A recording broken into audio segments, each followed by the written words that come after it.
Rebel star Allu Arjun హీరోగా creative director Sukumar దర్శకత్వంలో భారీ అంచనాల మధ్య విడుదలైంది సినిమా పుష్ప 2. 2021లో విడుదలై బ్లాక్ బస్టర్ సినిమాకి సీక్వెల్ గా రెండో భాగంగా ఈ చిత్రం తెరకెక్కింది. రెండు తెలుగు రాష్ట్రాల్లో మాత్రమే కాక ప్రపంచ వ్యాప్తంగా బన్నీ అభిమానులు ఈ సినిమా కోసం చాలా ఆసక్తిగా ఎదురు చూస్తారు. అంచనాలను అందుకుంటూ విడుదలైన మొదటి రోజు నుంచి ఈ సినిమా బాక్స్ ఆఫీస్ వద్ద మంచి కలెక్షన్లు నమోదు చేసుకుంటుంది. ప్రముఖ నిర్మాణ సంస్థ మైత్రి మూవీ మేకర్స్ వారు ఈ సినిమాని భారీ బడ్జెట్ తో తెరకెక్కింది. ప్రపంచ వ్యాప్తంగా విడుదలైన ఈ సినిమాకు ప్రేక్షకులు బ్రహ్మరథం పడుతున్నారు. బన్నీ తన నటనతో మరోసారి మెస్మరైజ్ చేశారంటూ పలువురు ప్రశంసిస్తున్నారు. ఇక చిత్ర నిర్మాతలు నవీన్ ఎర్నేని, రవిశంకర్, CEO చెర్రీలతో పాటు చిత్ర డైరెక్టర్ సుకుమార్ మెగాస్టార్ చిరంజీవిని కలిశారు. చిరంజీవి ఇంటికి వెళ్లి మరి పుష్ప టీం మెగాస్టార్ బ్లెస్సింగ్స్ తీసుకున్నారు.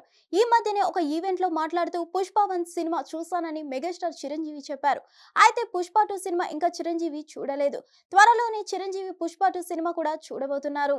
చిరంజీవిని కలవడానికి పుష్ప బృందం రావడంతో మెగా అభిమానులు బాగానే సంతోషిస్తున్నారు. కానీ అల్లు అర్జున్ కూడా వచ్చి ఉంటే బాగుండేది అంటూ మరికొందరు కామెంట్స్ చేస్తున్నారు.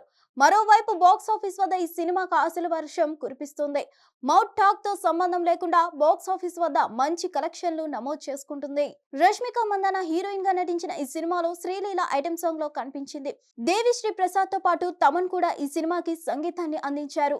అనసూయ, సునీల్ ఫాజిల్ తదితరులు ఈ సినిమాలో కీలక పాత్రలో కనిపించారు. హిట్ టీవీ యాప్ ని డౌన్లోడ్ చేసుకోండి. ఇందులో short news, live news, entertainment movies అన్ని అవైలబుల్ గా ఉన్నాయి. Please download Hit TV app. Hit TV app. Hit TV యాప్ని ఫ్రీగా డౌన్లోడ్ చేసుకోండి.